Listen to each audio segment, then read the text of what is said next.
I think we're on. Good afternoon, everyone. Welcome to the work session of the Las Cruces City Council. Today is Monday, June 12th, 2023. It's approximately 1 p.m. If you'd please join me in the Pledge of Allegiance. To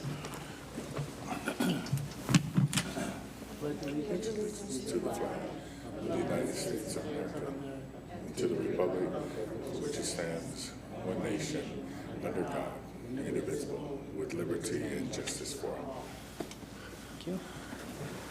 Okay, and we have Amy DeFelix, who's on Zoom with our Animal Services Center to give us our Pets of the Week.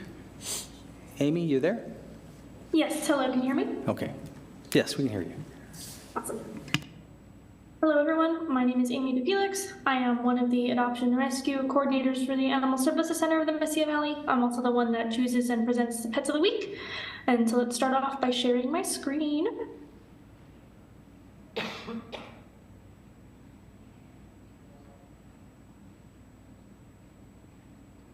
Alrighty, let's take this off. All right. So we'll start off with our cat of the week. Her name is Jewel. Her number is 62274. Oh, sorry. Can everyone see the screen before I proceed? Yes, we can see it. Okay, awesome. And she says, I might be a little shy and unsure when I'm put into a new environment, but once I get comfortable, I'm the most affectionate girl you'd ever meet. I love pets and attention, and I like to return affection by giving little kisses and sometimes love nibbles. I'm a spry young girl who just wants to make sure the rest of my life is spent in the arms of my forever family. And then we also have our dog of the week. Her name is Mitzi. Her number is 55624, and she says, I came to the ASCMV as a stray mother with a litter of puppies, and I'm the only one still waiting for my forever family.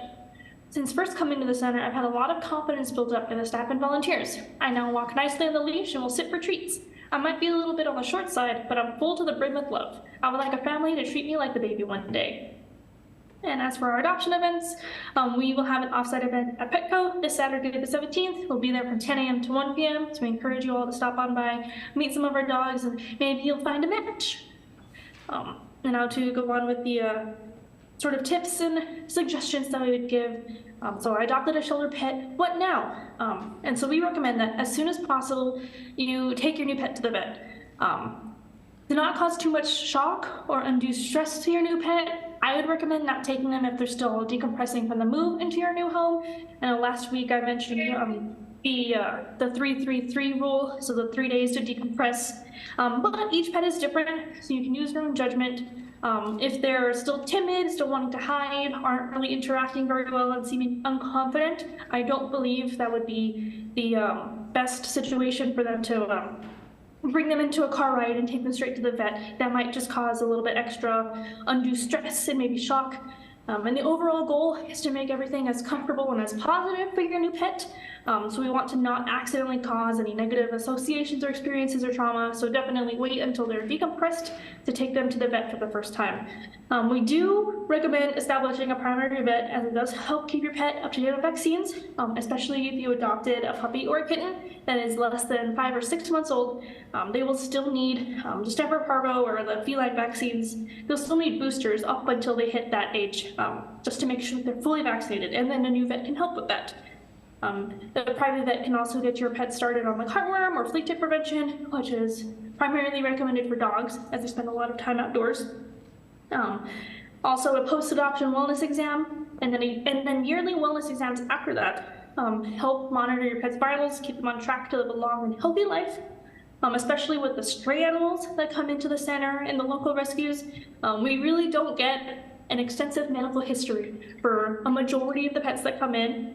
So it's highly beneficial for you guys to get your pet into a vet so you can just kind of have medical responsibility taken for them. And we also especially recommend here specifically, as there is a current veterinary shortage in Las Cruces and the surrounding areas, so we recommend finding a vet as soon as possible when your pet is healthy, rather than waiting until it's an emergency. As some of you may know, we don't have a 24/7 emergency vet here in Las Cruces. The closest one is in El Paso.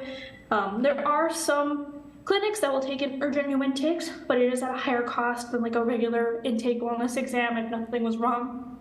And there are also some other vet clinics that will take urgent or emergency appointments or visits after hours, but that is only for already established clients. So it's in your and your pet's best interest to have a client profile established before there's an emergency. It'll save everyone time and money and a lot of extra stress.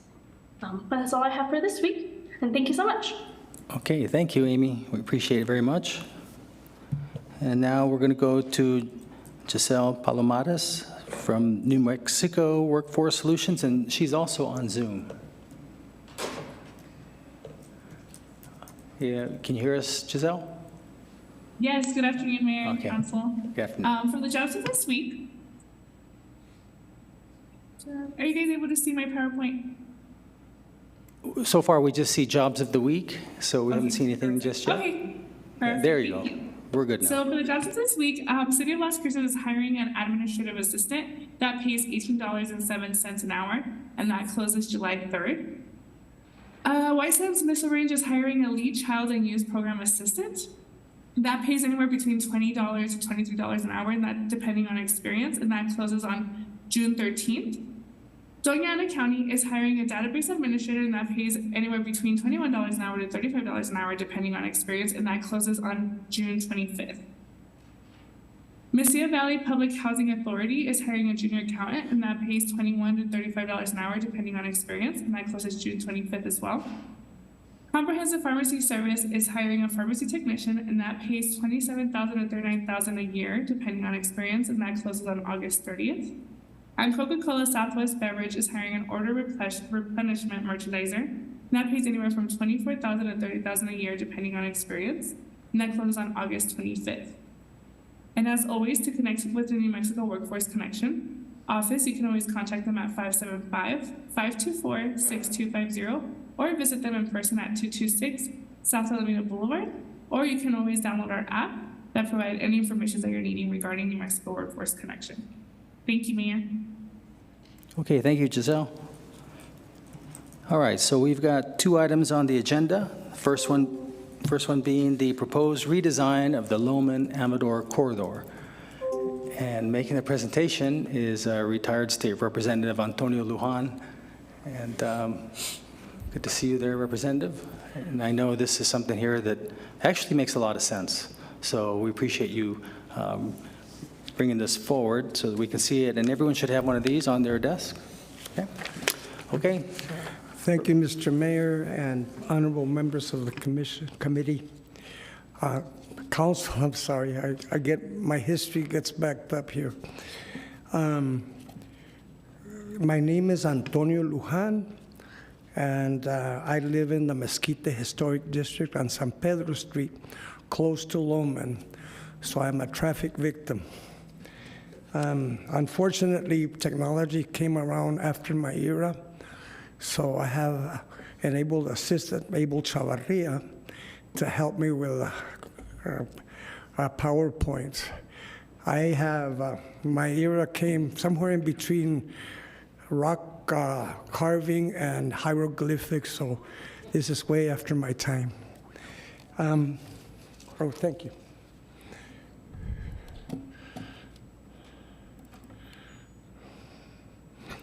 That's what I mean about technology. I'm in that group there too.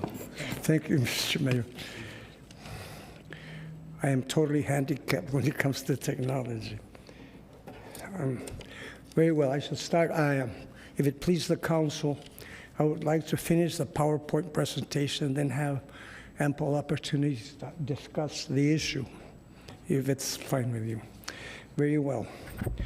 The Loman-Amador corridor exits at the heart of Las Cruces, and it's unsafe for pedestrians, bicycle drivers, and it's not conducive to walkability in the Mesquite Historic District in the downtown.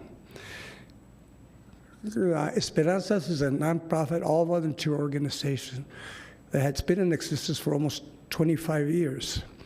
I was involved in training the initial group of Las Esperanzas, of which only there are 2 survivors of that original group of the organization. The Loman-Amador corridor, as you probably know, has 4 lanes at this time. And it has a wide road expense. That's at the expense of pedestrian traffic. And the council meeting of February 13th of 2023, they issued statistics that were 2 years old. And if we look, just gleaming over the New Mexico Department of Transportation study from 2017 to 2021, it shows, the data show that Las Cruces ranks higher in crashes per 1,000 than any other metropolitan area in the state. That includes Albuquerque, which Las Cruces is about 3 percentage points higher than Albuquerque. And the only 3 higher ones than Las Cruces are Gallup, Española, and Silver City. Unfortunately, they have low populations, but a high crash rate apparently. In 2022, in the Amador Loman corridor, 26 accidents were along Amador Street and 65 along Loman, for a total of 121. You compare that to the average of 2021 crashes per accident, we're looking at those 2 corridors representing about 18% of all the accidents in Las Cruces. Now, there may be an argument that 3 lanes would really hamper traffic. I would point out that that corridor from Solano to Main Street are the only 4 lanes in the whole surrounding community. So this neighborhood is really being impacted. I live right off of Loman on San Pedro, and I hear the racing on every Friday, Saturday, and Sunday. So our recommendations are to redesign Loman and Amador corridors from Main Street to Solano Drive using one lane from Amador and Loman for bicycle and better pedestrian infrastructure, using 3 lanes for drivers and 1 lane for cyclists and pedestrians to provide better and safer infrastructure for all. Accomplishing this would be in accordance with the Complete Streets Ordinance that the city adopted, I believe, a while back. And the Complete Streets Ordinance, the way I understand it, is that in planning traffic is one of the main considerations. However, pedestrian safety and safe crosswalks and ADA compliant sidewalks also must be included in the planning of traffic in the streets, in our streets. So that is our recommendation, and we are also suggesting that in addition to calm traffic patterns, that perhaps we add some vegetation along the border using drought resistance landscaping native to the Southwest, and such as the desert willow tree, the oleander bushes, Texas sage growing, we may name that, change the name to New Mexico growing bush, and so on. The next point is, as you see, this is the current traffic as we see it right now. And it has 4 lanes, and it very much impedes. When I go from my house to the Lujan Bakery, I take my life into my own hands, depending on what time of day I go. So it's really something that's of concern for all the quality of life. As I neglected to mention before, the primary thrust of Las Esperanzas is to enhance the quality of life in the Mesquite Historic District. And that's it. So our proposed redesign is a sketch that you can see, which is a little primitive by professional engineering standards, but therefore for our purposes, it serves to deliver the message that we wish. And finally, Mr. Mayor and members of the council, those supporting the redesign include Senator Jeff Steinborn, State Representative Angelica Rubio, AARP Regional Chapter, the American Heart Association New Mexico Chapter, the Alameda Neighborhood Association, the Downtown Public Partnership, and Cyclist Group, and most importantly, the Pueblo de San Juan de Guadalupe, the original habitat for the Piwo Manso Tehuas, is right at the heart of our community. And Mr. Mayor and members of the committee, they do not have access to their ceremonial grounds, which is right on, right off of the science law firm, and they have to move. They have to ask permission to move into their ceremonial grounds. And as usual, the Native Americans, ironically enough in history, always are the last thoughts for their common welfare and their well-being and the dignity of the human person. And with that, Mr. Mayor and members of the committee, I'm sorry, the council, I stand for questions. Let me just clarify a couple things, and then I'll turn it over to my colleagues, Representative. Okay, so what you're proposing, and did you want to bring back the photo of the diagram with the 3 lanes and the bike path? There you go.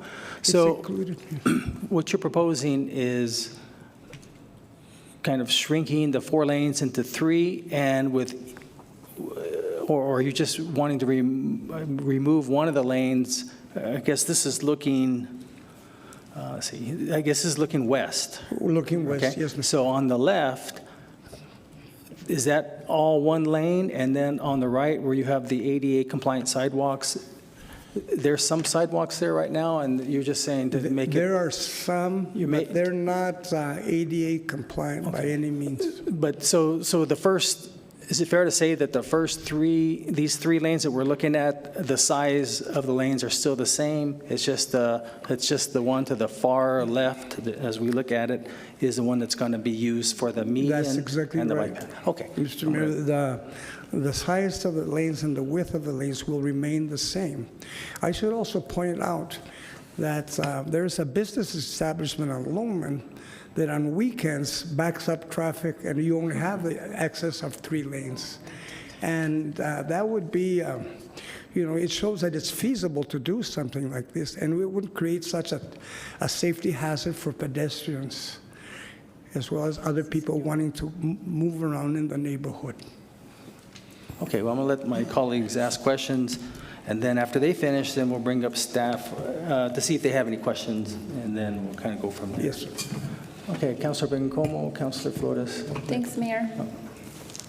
Thank you, Mr. Lujan. I appreciate you all coming and the work that Las Esperanzas has done to bring this proposal forward. I think there's been some questions in the public about if this was staff-driven or council-driven, but it was very much resident-driven, and I think that's really beautiful. So I really appreciate the work Las Esperanzas has put into this. Just a couple questions. You had some statistics around the number of crashes. Was that within a year, or what was that, the statistics you presented? I didn't quite catch the length of time frame. I'm sorry, Councilor Bencomo, I'm a little hard of hearing. Oh, no, can you hear me now? Yes, I can. Okay, my apologies about that. I said many thank yous, by the way. I was wondering on the statistics you presented on the number of crashes on both roads, what time frame those were from? That was for 2021, Councilor. In 2021, can Yes. you repeat that again? No, I beg your pardon, that was for 2022. Okay, will you repeat them? Yes, it was for Loman, it was 65, and for Amador, it was 56. Okay, thank you. Unfortunately, I don't have any more data since this arrived to us That's early okay. this morning. No, that's okay. I just didn't quite catch it fast enough, so I wanted you to repeat it. And then, I also think this is a good proposal. I think I've been keeping track of all the pedestrian fatalities and accidents we've had in the city in the last couple of years, and they're significant. And so anytime that we can reduce and calm traffic, I think is important. And so I want to appreciate that. I do want to ask you all about, given how much detail you put into this, I do want to ask you all how much flexibility or how open are you to discussions and negotiations? Because for me, it's important that our public works experts and engineers have, because I think they have expertise about these kinds of things that I would like their input on. And I'm just wondering if you all are saying, yes, we want this proposal, and whatever it looks like between now and then, we're open to that. Of course, Councilor, it's a proposal. It's not cast in stone that we used to write in our time, my period of time. Great. My questions, Mayor, would be for staff mostly, so I can wait till everybody goes, because I mean, my question would be really maybe Tony and David, for you to start thinking about it, is, you know, since they came to us a few months ago, if you all had started looking at this already, and what is the possibility of doing so, and then just if your team has thought about it, is just my general question. Other than that, Mayor, that's it. Yeah, thank you, Councilor. That's exactly what I was going to do. I thought I'd let my colleagues ask any initial questions, and then let staff just take a look at it, see if they have any initial comments, and then maybe if the council wants to move in that direction, then at least let them go back and work on it and see what they say. So, Mayor Pro Tem, and then Councilor Flores. Thank you, Mayor. Thank you so much, everybody from La Esperanzas. I'm glad that you're here. We've stayed in communication, I know, with each other, so I'm aware of sort of the debating that was happening and how you really wanted to see this. I will say that last week, Katrina and I went with Ashley Curry and Scott Kaiser and looked at the not this particular area, but the area in Walnut that we've just completed, and pointed out some issues I thought that made sense. And Aoife, we're getting ready to put that in writing for you.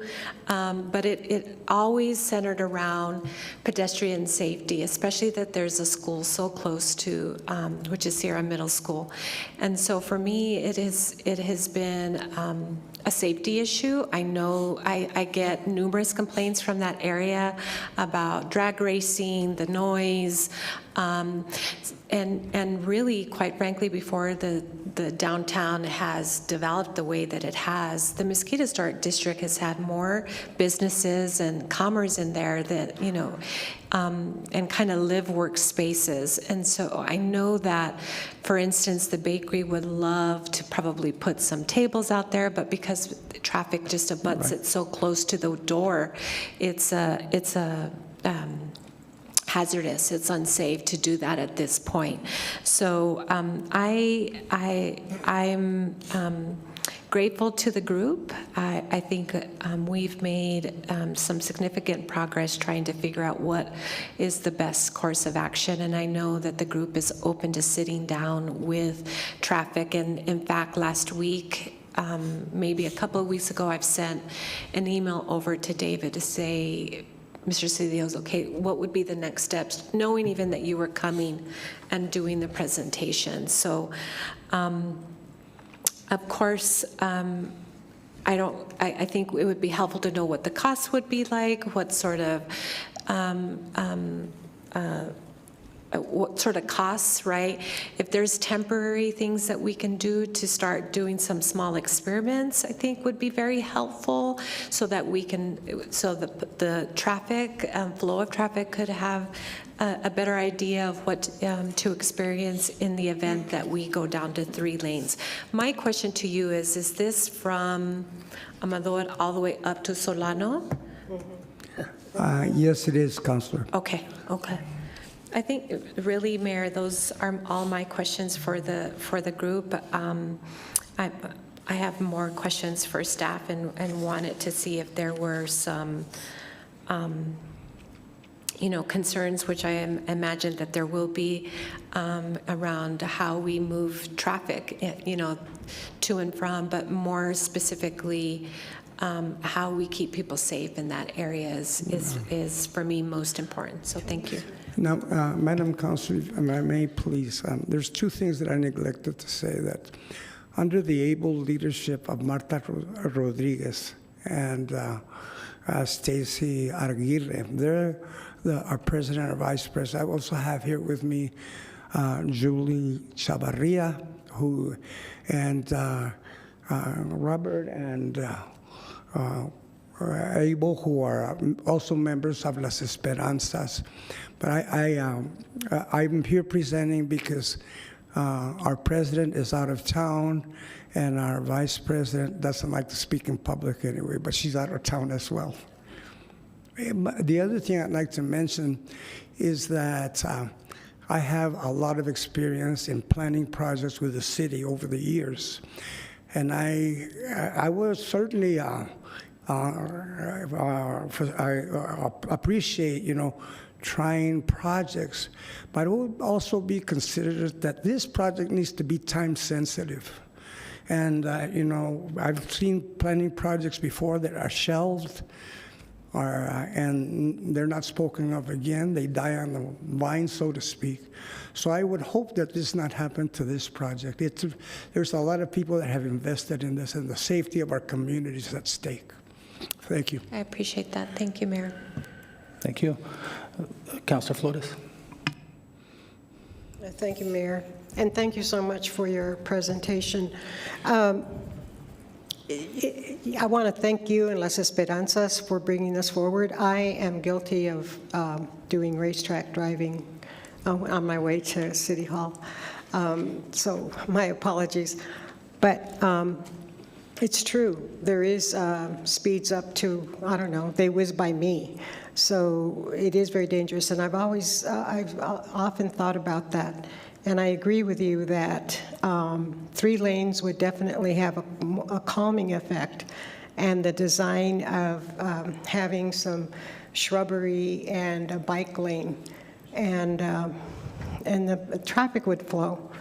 And I definitely support this.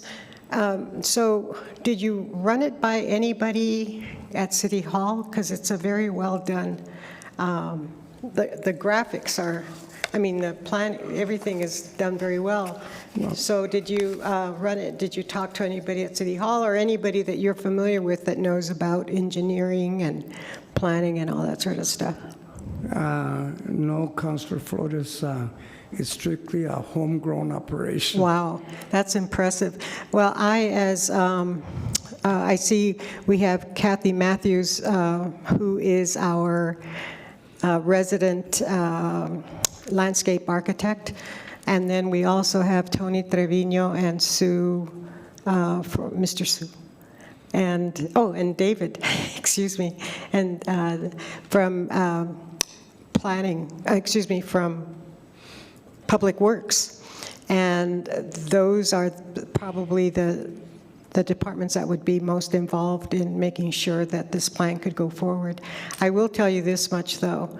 As much as I would love it to get started right away, and it might get started right away, because things, they do meet and they do talk, but then it's like a year goes by, 2 years go by, 3 years go by. So, and this is not in any way criticizing or personalizing this in terms of the individuals in those departments that would be involved. But I'm just saying that I'm glad that you started this process now. I hope that the city sees that, the powers that be here, the city manager's here, so he's hearing what we're saying and heard what you said. And it is a very treacherous road, without a doubt. Both, the one way. And as it turns out, Amador, or Loman, Amador, because it's Loman going west, and then it's Amador going east. It's really funny, the way they do those names. But those are, well, when it goes into Amador towards Motel, I mean, it shrinks anyway, and it goes, goes really weird. Yeah, and then the other side too kind of goes off, and then, so actually it'd probably even be a lot better to have, narrow it down to 3. And I, for one, every time there's a fatality of, when there's a bicyclist or anybody, any fatality due to that kind of infrastructure is, shame on the municipality that allows that to happen. So thank you very much for being here today. Thank you, Mr. Mayor. Okay, thank you. Okay, so I wanted to ask if David Cedillo, Director of Public Works, wanted to do some initial questions, or if you had any thoughts about it.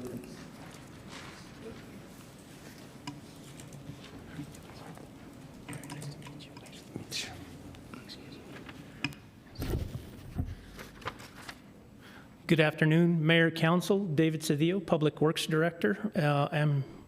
Go ahead and stand for any questions that you have. I know there's been some initial questions, but if you want to start, Mayor, I can address I'll each ask individual. some general questions. Okay. And so, in the past, the city in the last, 10 years, have been looking at what they refer to as road diets, trying to identify areas that they feel are kind of large, and because it is hard to cross the street. And so you've seen that especially on University, where you have the students trying to cross, and a few other places that the city has implemented some types of, not barriers, but some types of things that I especially like the one on Nevada, that the street is still the same, but it's just the mind says there's something in the road here, and I'm going to slow down, even though you could still go the same speed. It's just whatever is the reason. So I think this bodes well with the council's thought to look at areas that are somewhat dangerous. I've driven this street many times, and it's not packed. So I personally think that it could lose one lane, and I think it could still move traffic quickly, because that's just my thoughts. And although I will say that I would think that this, and I don't think we can really just accommodate a particular business. I mean, and so, but I do, well, the reason why I say that is because if we were to do this bike lane and median, I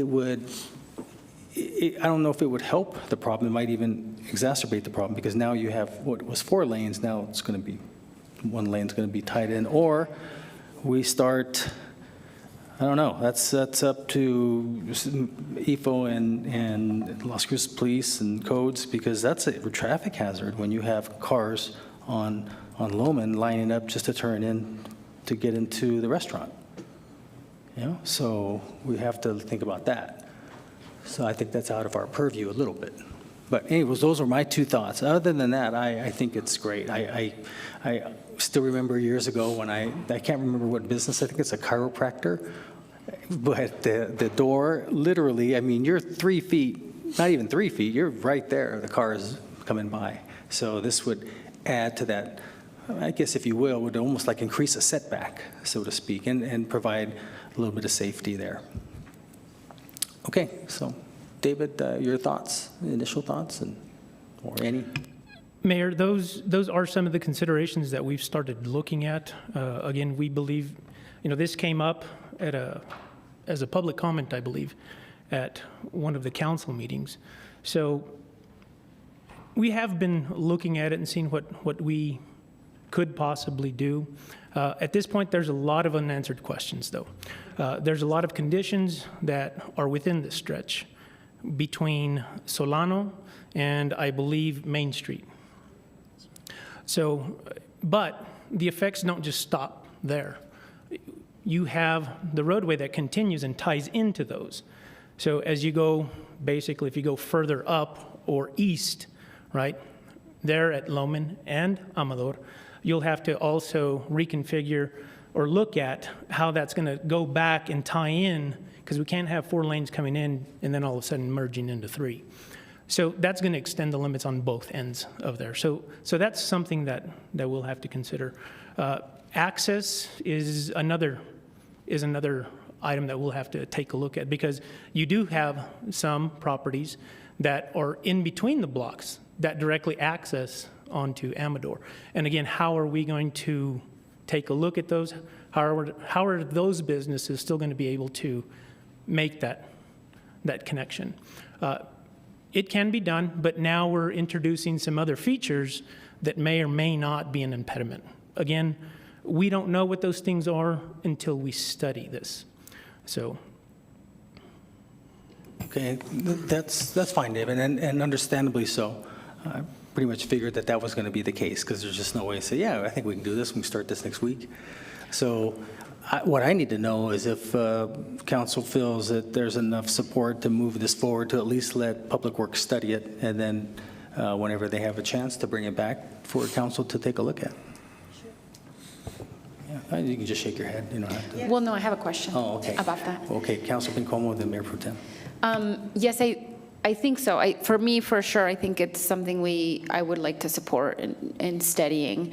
I do, however, though, have a question about that process and like how you prioritized. Right now, I imagine you have a whole list of roads you are studying, some of them which I have requested myself. So I'm wondering what takes priority, how, just the process of how you get something on the list, David, to study. And honestly, about how many other studies do you have in the city, off the top of your head, that is geared towards traffic calming and road diets? Thank you for the question. Mayor, Councilor Bencomo, I can't give you a specific number right now. I can get those to you, but I can let you know what the process is that we take. So when we get these requests, we basically start putting them in line, and we start stacking them. There are opportunities where if we take a look and we see that this is an immediate safety concern, an immediate danger, we will push that up to the front. But typically, as we get those requests, we basically put them in line. I will let Mayor and Council know at this point in time, for a study this large, we currently don't have the funding for it. If we were to do it, there's going to be quite a things that we basically remove off of the work that we're currently doing. So again, that is an option for council to do, but again, just wanted to let you know that is one of those things that currently we don't have. But certainly, if it is the will of the council and approved by administration, then at that point we would be looking at funding sources to move forward. David, I mean, this might be a hard question to answer as well, but a project of this size, what do you think the cost of the study would be? You knew I was going to follow up with that. Yes, ma'am. Councilor Bencomo, at this point in time, we can't even ballpark until we start working at a scope. Okay. And taking a look at that. Because I don't want to provide an estimate not knowing that we're going to capture everything that we need to based on the proposal that's coming forward. So we've looked at high-level items, but then again, there's other things that we need to take into consideration, such as existing utilities. We don't know everything that's underground, not only ours, but also private. Okay. And lastly, I'm sorry, sorry. Councilor. No, I thought you and were done. lastly is yes, this is a 4-lane stretch. This is one of the major arterials that connects our east side to our west side. So there was a mention that, yes, this area doesn't really seem that packed. Well, that's because we have the 4. Shrinking it down, I can't tell you whether that's going to automatically make it as congested as Telshore Loman, but there is that possibility. So this is that gateway going from east to west, because we do have that stretch of only US 70 and Loman as those major corridors. Okay, thanks, David. I would, if you can get information to the city manager about how many of such projects you have on a list already that either council has requested or that your staff has seen necessary, because again, I think while this is priority, I've been advocating for a steady Alameda and Hoagland, right? So I think it's also important, that feels like a priority to me as well. And so I think that there may be some competing things. And so I would like to see, David, if you get that data, if you can get that to us, that would be great. Yes, ma'am. Mayor Pro Tem? Thank you, David. Mayor, thanks, David, for being here. I appreciate hearing kind of the competing demands, not really understanding what the scope is and the funding and whatnot. But I want to remind us on the dais, we just heard some very staggering statistics, and that should really prioritize this or bump this up to the top. When we hear Lowman 65 accidents, I don't even know if that meant fatalities, and then on Amador 56. Those should be really concerning to us, and I want to make this a priority. I hate for us to be reactionary, but I feel there's no other way to get the attention that it needs to push us to make things more safe for our pedestrians, our bicyclists. This is an important issue. I'm sure all of us at different times get the kind of emails about the fatalities that just occurred on a bike. And so for me, David, the question to you is, the only other example that I have to lean on is the Amador one, the Alameda Road Diet that we did, and that we did during COVID. We had a small group sort of really advocate for that and took a considerable amount of time. I feel like if it's going to take that much time, that then we take pieces of it and we start experimenting with what we can do temporarily, and then to increase sort of moving then into whatever the more long-term plan is going to look like. I would hate for us to just wait until it rises up to whatever the top priority. I'm also thinking maybe we can hire somebody else to come and do that sort of consultation and assessments. And I just don't want it to sit. I think there's enough advocacy here to really push it, hearing the kind of numbers that we just heard. So David, question to you is, in looking at that, I'm thinking we could do some temporary things that I see all over the city that sort of helps mitigate some of the speeding and getting folks familiar with, different things that you've trying to institute. Is that something that you would consider? Mayor Pro Tem Gandara, those are certainly things that we can look at.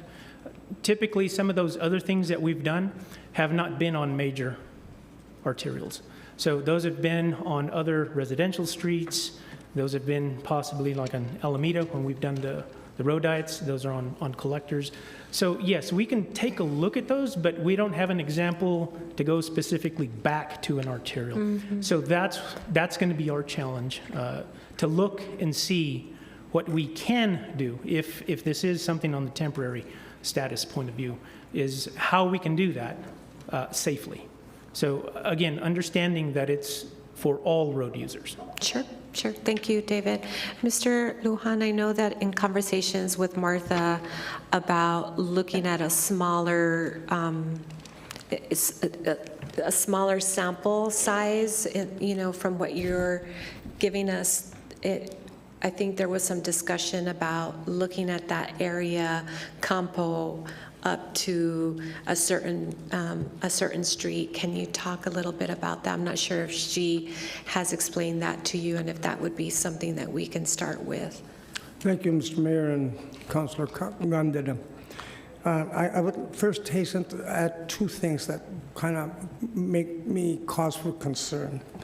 One is that our area, our neighborhood, has become a traffic dumping ground for the rest of the community in terms of traffic, because it's going to disrupt traffic. Everybody else seems to find accommodations except for our neighborhood. Now, I don't want to be defensive about this, Mr. Mayor and councilors, but with all due respect, I see that our area is a traffic sacrifice area for the rest of the community, and I take issue with that.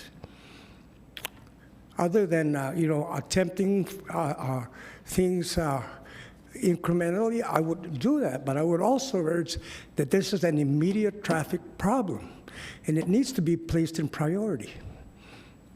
Thank you, Mr. Lujan. I appreciate that. I think, Mayor, when we talk about complete streets and having it be walkable, and to my point earlier about this particular area having more businesses and walkable, from the downtown over, we really need to consider this. So, thank you, Mayor. Councilor Flores? Thank you, Mr. Mayor, and thank you again, sir, and thank you, David, Mr. Cedillo. I have questions for David. I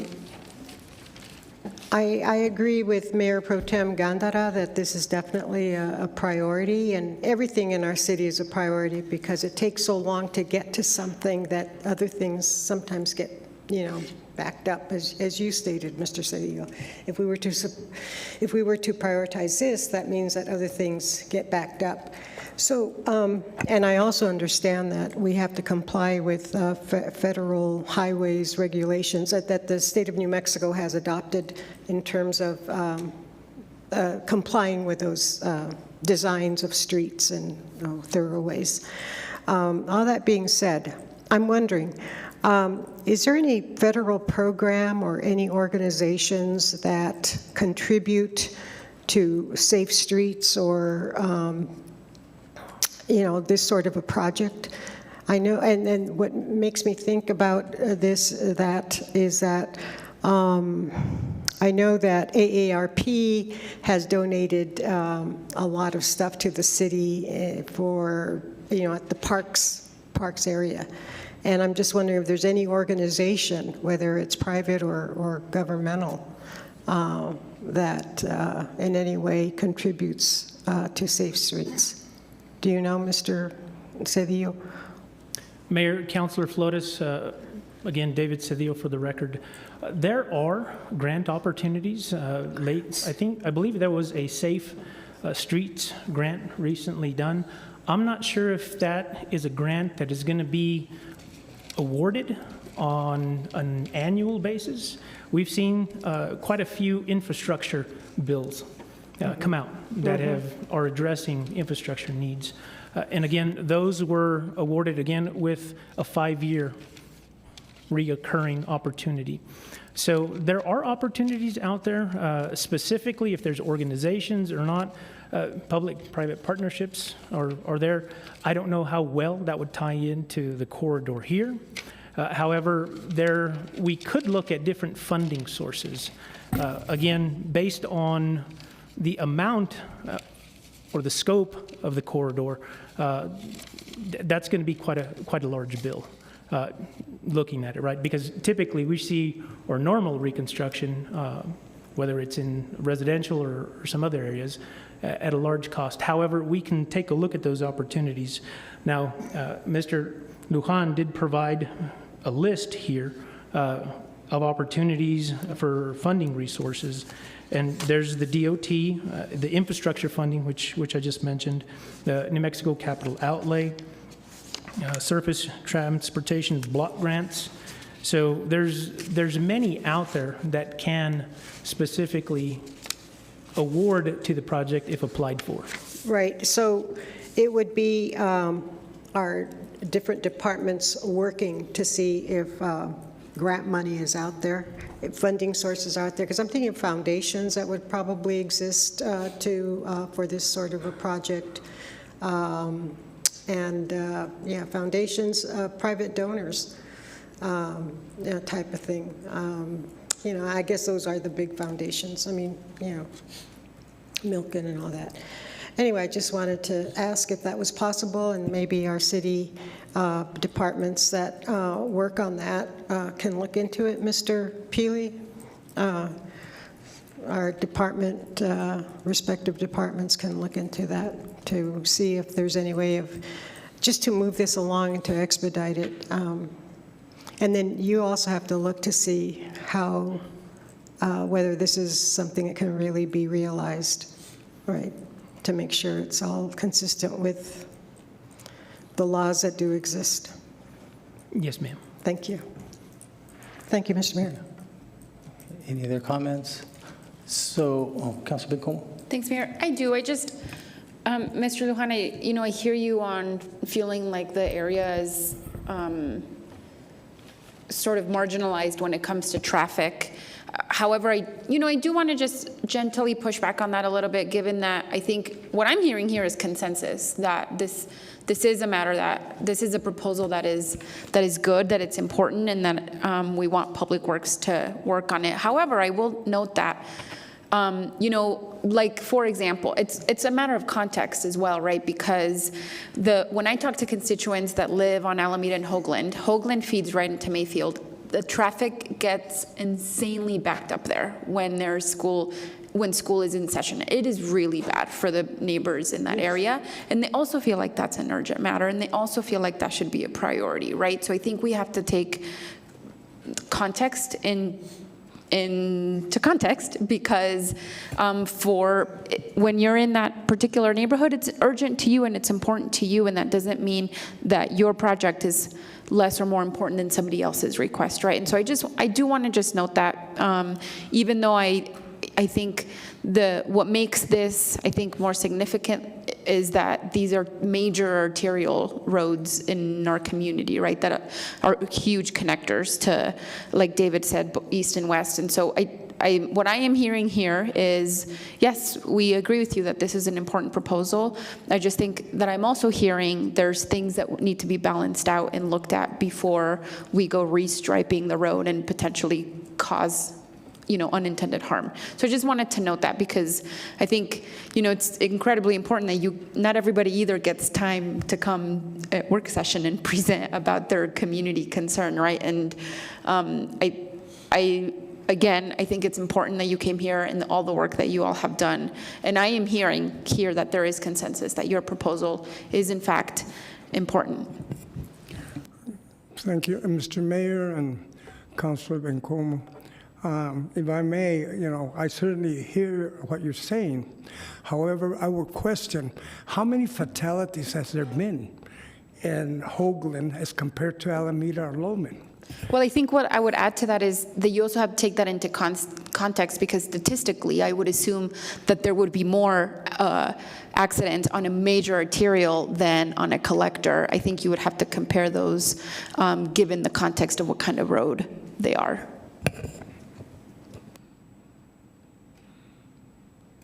Okay, so this is what I'm thinking, Representative Lujan, is the timing, I think, is fairly good for the upcoming legislature. And I was just looking and listening to some of the comments made by the Director of Public Works, Mr. Cedillo.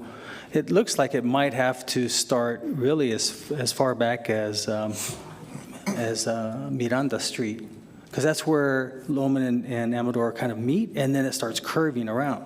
So we're going to start a 3-lane. It might have to start all the way there and then maybe go to Solano. And because at least and it may have to just be Lowman only, because after listening to David's comments, yeah, it would be tough to go from 4 lanes to 3. But if you're going east and you're going up Lowman, and you stop at Solano, I mean, there's ways to say, hey, this 1 lane is just for right turn only. That might help mitigate a little bit of the problem. I don't know, but I will leave that up to them. But what I was thinking was, it looks like there's a consensus to move forward, but for staff to at least come up with an idea of how much it's going to cost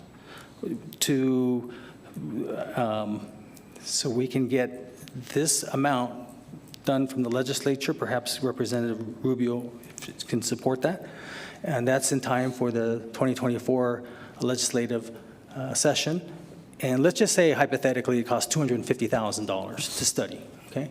So at least you have this amount so that the city can then go out to bid and have some engineering firm take a look at it and just see exactly what it's going to actually cost. Because also, if I remember correctly, this is also considered a state highway because it's Lowman. And so that might help or hinder it, I don't know. But it might also trigger in some other funds that's possible through the Department of Transportation. So is that something that's acceptable to you? Of course, Mr. Mayor. Okay. Councilor Coran, you had a I just wanted some clarity really quickly in this conversation. So does this, related to the CIP and the ICIP, I'm not really sure how this appears on those, if it does. And I think that seems like something that should be, our understanding of how we do things like this comes from those documents. So I'm curious what the status of this is in that, and how we would change that status potentially, given all the factors that folks have spoken of today. Mayor, Councilor Corn, thank you for the question. At this point in time, this project is not on the CIP, which was recently approved. So what's on the CIP will be moving forward into the FY24 legislative session. For this to be eligible, it will actually need to be placed on the CIP for the city to move forward and have those requisitions sent through. I don't know if that's still going to be, if this will be eligible at this time, as all of those ICIP forms are actually being developed and submitted now to the state. As far as the process goes, we can always take a look and reach out to our lobbyist, Larry Horan, to see if there are any opportunities or if this will actually have to be approved on the CIP and then move forward the following year. Thank you. Thank you for that context. I think just as far as how we make decisions, that's a big variable in terms of what we've been saying and how we can move forward. So thank you. Yes, ma'am. I'm smiling because I don't know if there's an actual policy that it has to be done that way. You know, I mean, that's just the way it's been done. And I'm smiling because I seem to recall someone saying when I wanted to bring something to a work session or let me hear it first and then go to this and say, wait a minute, I don't think there's a policy. So I don't think there's a policy that says it has to be like that, but okay, you know. All right. So well, that's the way I look at it. I think we'll just do this. We'll direct EFO to work with his staff and figure out whether it needs to go to the ICIP first, does it need to be on the list? If so, maybe bring it back if you guys want to put it on the list, or it doesn't have to be on there. And if it's too late, then, you know, that's something to do for the following year. But I think it doesn't hurt to at least get an idea of how much it's going to cost and what this is, because I think, you know, often you see people coming down the wrong way, especially from out of town. They're driving, and that's a traffic hazard as well. So I don't know. I'm just, from the hip, I think it could be 3-laner, but I don't know. It's possible. Is council okay with at least even sending it back to city manager for him to work with staff to, okay? Okay. Yeah, okay. All right. I think Thank that's you, it. Mr. Mayor and councilors. George, do you have a comment? Yeah. 2 minutes, please. And can you just state your name? George Pearson. So I have a couple of hats as the president of Alameda Depot. As president of the Alameda Depot Neighborhood Association, we had a meeting and we approved this. So the neighborhood looks forward to this. As president of Cruces, this is very much along our in our area, and we would certainly endorse this. As far as the extent, you had mentioned maybe down to Miranda, but we need to at least go to Alameda. The city currently has a TPF, Transportation Project Fund, with the state application for more than $1 million to study a bicycle, to do a design work for bicycle facilities on El Paseo from University that extends all the way through to Amador. So it makes sense that we need to connect these. So when we look at that, as far as the time frame, Councilor Gandara remembers it took about 2 years to do the Alameda Road Diet. So it's going to take 2 years to start thinking about doing this. So this is not going to be a simple, straightforward project. This is going to be a multi-year project. And as far as at the beginning of the fiscal year, you've funded a traffic planner. So maybe the traffic planner could be assigned this as one of his projects. And just in general, whenever you add bicycle facilities, it makes it safer for all modes of travel. So this is a safety project. One of your comments was about people driving wrong way. Maybe we should think about making a two-way conversion in the corridor. Maybe that's worth a study. Not throw it out of hand, but at least look at it and consider. I know I'm not an engineer, so I don't know about capacities and all that, but a two-way conversion would slow down traffic. It would make the businesses more viable because people will be going past those businesses potentially at a slower speed and have more contact. So thank you. Thank you, George. Anyone else other than, yes, please. Just need you to state your name, Israel. Israel Chavez. Thank you, Mr. Mayor and Council. I just want to express my support for this project. I understand that it's somewhat focused in an area, but it is an area, as folks have mentioned, that a lot of people use. There's almost every national study that has come out has said that additional lanes of traffic don't alleviate traffic, they just provide another lane for traffic. And so by reducing a major artery like this, we're not going to see a crazy increase in traffic. What we'll see is a reduction in fatalities, and that affects everybody, right? Because the people who have died on that street in the last 5 years, not all of them lived in that neighborhood. But in addition, the people who do live there, they would benefit from having a safer, more walkable community. I mean, I talked to the owners of Lujan Bakery, and they're afraid to put little tables out on the sidewalk because of how quickly people are going past those businesses. And so this is really a safety issue. It's an equity issue. When we think about the folks who live south of Loman, right? So I sort of would oppose restricting it to one, because south of the two one-ways, we have a huge community of folks who are transit dependent, who are walking. We have low-income housing, which is like sort of concentrated in that area. We have a ton of bus infrastructure along these routes that would really benefit from this type of infrastructure.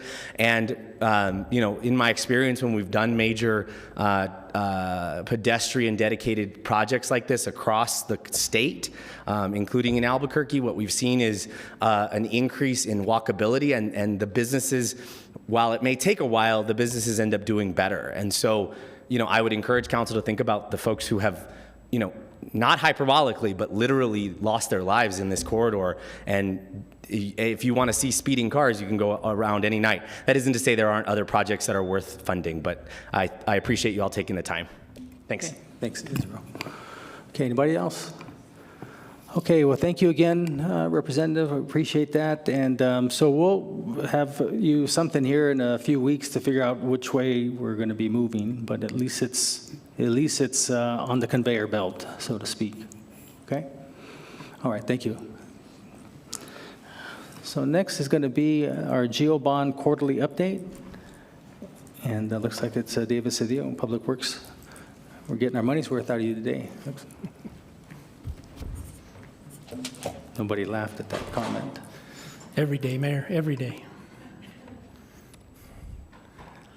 That's a good response, David, by the way.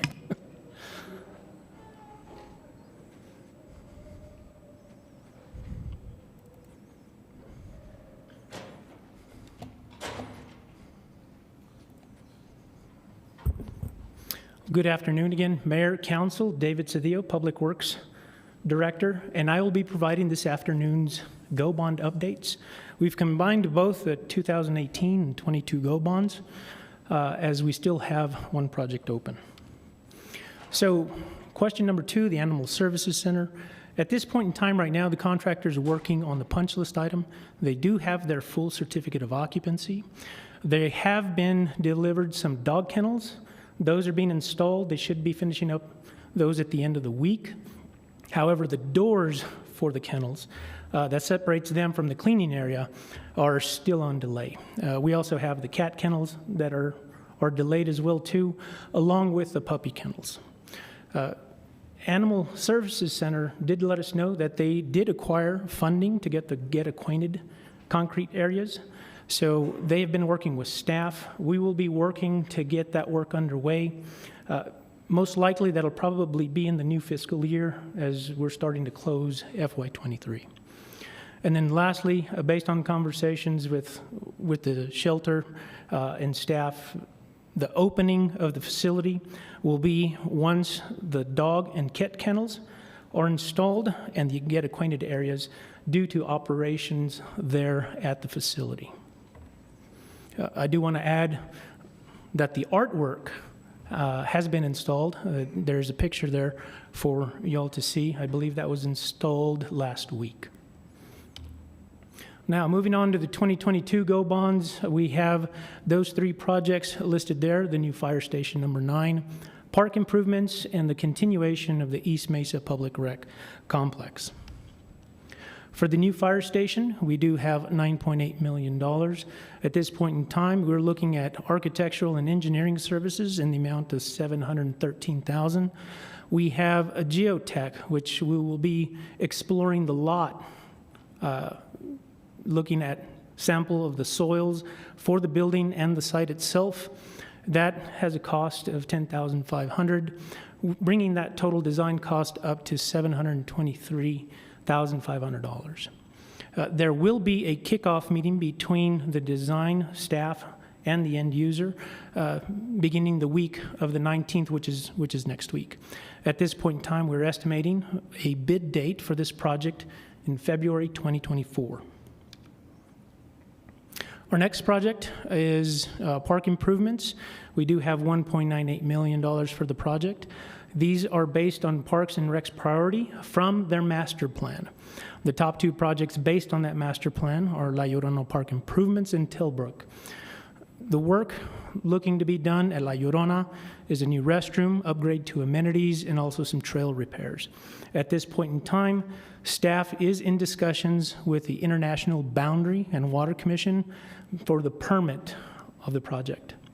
And based on whatever that project costs, if there is capacity, we would also like to improve the exercise equipment at Tilbrook Park. Now, I'm going to show you an aerial, that way you can visualize to see where these projects are. Here, La Llorona Park, it is off the Rio Grande, intersecting with Picacho Avenue. This is the location of the park. On Tilbrook, you do have Las Alturas over here, Tilbrook coming up. There is that park there, and you can see the trail that goes around. They do have some equipment, some older exercise equipment that is outdated that Parks and Rec would like to update. For the last project, the continuation of the East Mesa Public Rec Complex, we do have funding of $4.9 million from the GO bond. We do have $2 million from the state shared gross receipts tax that was approved by council, giving us a total of $6.9 million. Now, $2.25 million is going to go to bring back some of the items that were removed under phase 1, and I'll be giving details in later slides on this. We do have the new Musco lighting at a cost of $1.9 million for the facility, and also the remaining 2.7 that is under that new scope, or the continuation of that master plan. Here's the detail for that 2.75 in the new scope. As you can see off to the right, we have highlighted those improvements. We do have this location here for the 2 to 4 sand volleyball courts. We do have 2 basketball courts. This is adjacent to the 10-acre park. We also have a concession building further down, adjacent to the pickleball and the baseball courts. Restrooms right here for the 10-acre park. More street furniture, which will include shades and benches along and throughout, and also some site grading. If you look down in this corner here, this is the proposed location for the new skate park out at the complex. So under this, we'd like to assist that project by doing some minor grading and looking at additional parking as well too for those amenities. The 2.25, which you said we're bringing back those items that were valued and engineered out based on the cost that we had under the previous GO bond. We're looking at bringing back those trees and shrubs for landscaping, seeding and erosion control. That is along those edges that tie into the existing landscape to protect those slopes. That way they don't erode. Playground equipment, shade structures, again, throughout the paseo, and sod for the 10-acre park. Now, the Musco lighting at $1.9 million will include lighting for those new parks that we're looking at, so the sand volleyball, the basketball court. We will provide a stub out of electrical for the skate park, but that also includes lighting for all the parking lots, the greenway, the paseo, the 2 ball fields, the 2 baseball, softball fields, the pickleball courts, and also the multi-use fields at this point over here. And with that, I'll stand for any questions. Councilor Graham? Thanks, Mayor. Thank you so much, David. Could we jump back to slide 4, please? And I think Chief Smith, this question will probably come to you. David, you mentioned the design team is going to be meeting with end users. Will that include online personnel who will be living, working at the station? Mayor, Councilor Graham, Fire Chief Jason Smith for the record, yes. Okay, great. Yeah, just always think our fire stations are unique among city buildings because it's also where people live and not just work. So cool. I just like to have input in, like, where I, would be sleeping or cooking, and glad to hear and unsurprised that we're already thinking of it. Thank you. Yes, ma'am. Councilor McComo? Thanks, Mayor. Thanks again, David. On the parks, are you saying that these are the 2 projects that the 1.98 will be able to cover, or these are just the 2 that have been identified for now? Mayor, Councilor Bencomo, these are the 2 that we feel we could possibly get achieved with the amount. Again, based on whatever costs we do have under La Llorona, the mayor may not be, but we wanted to include that just to say if there is additional funding, then that money will move down to their second top-rated project. Got it. Thank you, David. Councilor Coran? Thank you. Thank you, David. I appreciate it. I am curious about the East Mesa Park, and I understand that it's a little bit blurry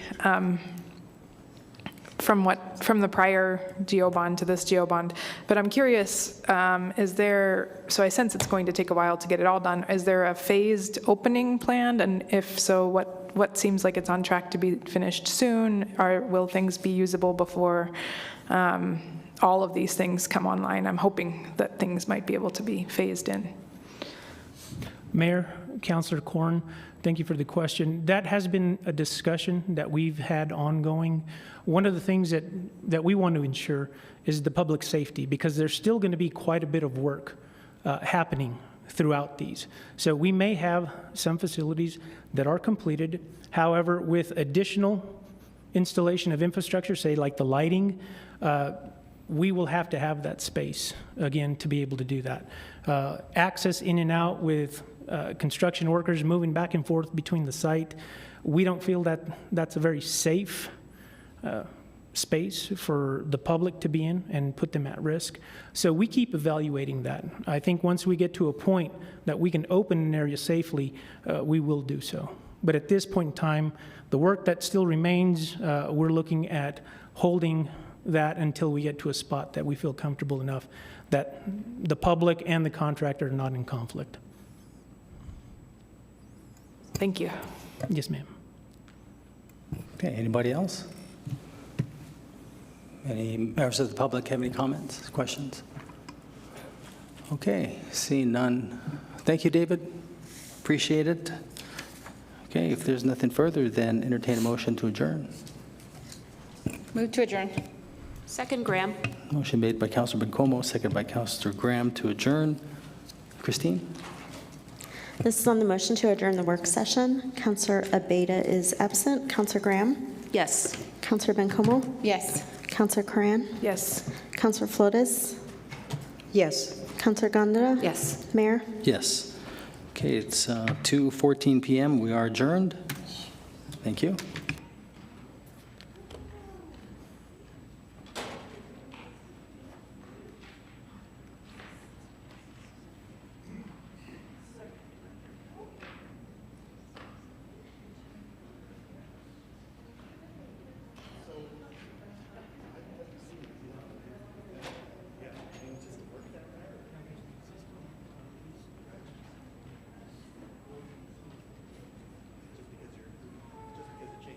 Ready? Yeah, this is the agenda setting meeting for our June 20th, 2023 City Council meeting.